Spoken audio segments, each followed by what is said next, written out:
pulls a chair out from under the small table near the kitchen counter, turns it, and sits on it backward.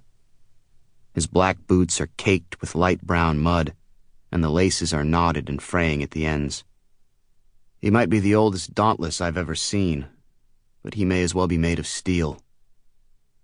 To be honest, one of my fellow leaders of Dauntless is getting a little old for the job, Max says. I sit on the edge of the bed. The remaining 4 of us think it would be a good idea to get some new blood in leadership. New ideas for new Dauntless members and initiation, specifically. That task is usually given to the youngest leader anyway, so it's a good fit. We were thinking of drawing from the more recent initiate classes for a training program to see if anyone is a good candidate. You're a natural choice. I feel like my skin is too tight for me suddenly. Is he really suggesting that at the age of 16 I could qualify as a Dauntless leader? The training program will last at least a year, Max says. It will be rigorous, and it will test your skills in a lot of areas.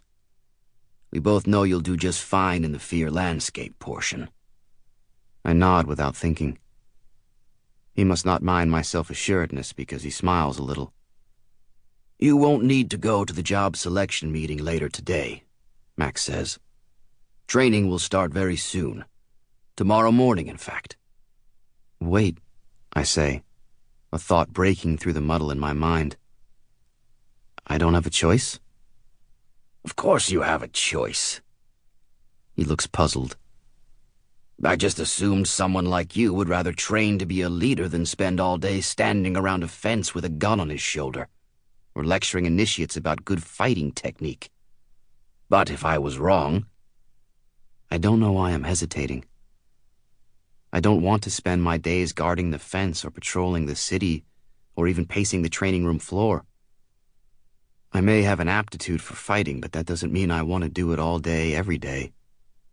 The chance to make a difference in Dauntless appeals to the abnegation parts of me, the parts that are lingering around, occasionally demanding attention.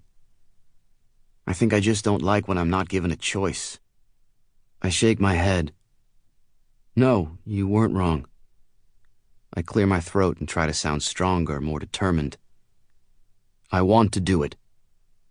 Thank you. Excellent. Max gets up and cracks one of his knuckles, idly like it's an old habit. He holds out his hand for me to shake, and I take it. Though the gesture is still unfamiliar to me, the abnegation would never touch each other so casually. Come to the conference room near my office tomorrow morning at 8. It's in the Pyre, 10th floor. He leaves, scattering bits of dried earth from the bottom of his shoes as he walks out. I sweep them up with the broom that leans against the wall near the door. It's not until I'm scooting the chair back under the table that I realize, if I become a Dauntless leader, a representative of my faction, I'll have to come face to face with my father again. And not just once, but constantly, until he finally retires into abnegation obscurity. My fingers start to go numb. I've faced my fears so many times in simulations, but that doesn't mean I'm ready to face them in reality. Dude, you missed it. Zeke is wide-eyed, concerned. The only jobs left by the end were the gross jobs, like scrubbing toilets. Where were you? It's fine, I say as I carry my tray back to our table near the doors. Shauna is there with her little sister, Lynn, and Lynn's friend, Marlene.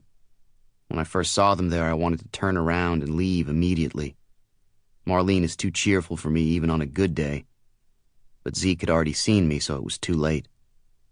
Behind us, Uriah jogs to catch up, his plate loaded with more food than he can possibly pack into his stomach. I didn't miss anything. Max came to see me earlier. As we take our seats at the table under one of the bright blue lamps that hang from the wall, I tell him about Max's offer. Careful not to make it sound too impressive. I only just found friends. I don't want to create jealous tensions between us for no reason. When I finish, Shauna leans her face into one of her hands and says to Zeke, I guess we should have tried harder during initiation, huh? Or killed him before he could take his final test.